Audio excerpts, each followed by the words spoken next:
बात बताइए, ये श्रीमद् भगवत गीता है, बड़ा आदरणीय ग्रंथ है ना, बहुत आदरणीय ग्रंथ है हमारा प्रस्थानत्रयी का श्रीमद् भगवत गीता। सौगंध खिलाई जाती है, गीता पर हाथ रखकर सौगंध खाओ, कसम खाओ गीता पर हाथ रख के।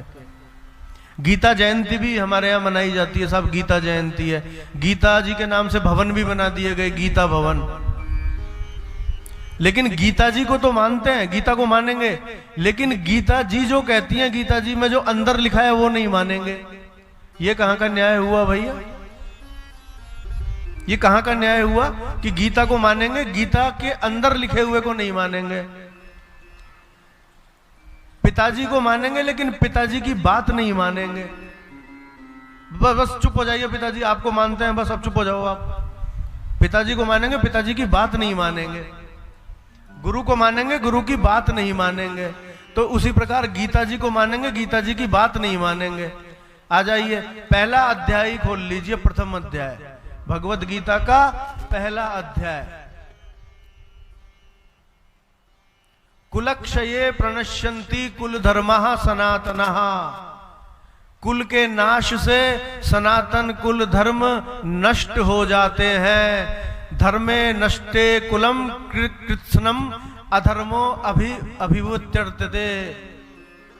और जब धर्म का नाश हो जाता है तो संपूर्ण कुल में पाप फैल जाता है? कहते हैं धर्मे नष्टे कुलम कृत्स्नम अधर्मो अभिभवत्युत।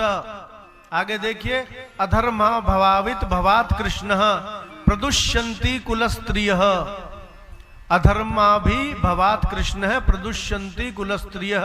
हे भगवान कृष्ण, पाप जब अत्यधिक बढ़ जाता है तो स्त्रियां कुल की दूषित हो जाती हैं। और स्त्री सुदुष्टासु वार्ष्णेय जायते वर्ण संकरः।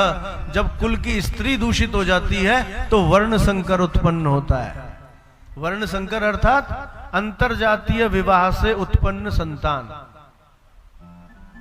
अलग अलग जाति अंतरजातीय विवाह से उत्पन्न संतान, उसे वर्ण संकर कहा जाता है। आगे पढ़िए, सबसे काम की बात अब आ रही है आगे। संकरो नरकायैव कुलज्ञानाम कुलस्य च। वर्ण संकर अपने कुलघात, वर्ण संकर जो कुलघाती होते हैं वे अपने कुल को नरक में ले जाने के लिए ही होता है वर्ण संकर।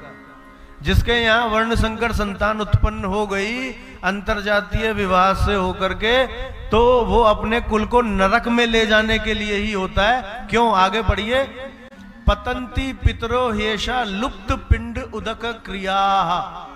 क्योंकि पिंड और जल की क्रियाएं लुप्त हो जाती हैं उस कुल में। जहां वर्ण संकर संतान उत्पन्न हो जाती है अंतरजातीय विवाह से, तो वहां पिंड क्रिया, जल देने की क्रिया, श्राद्ध, ये सभी लुप्त हो जाते हैं।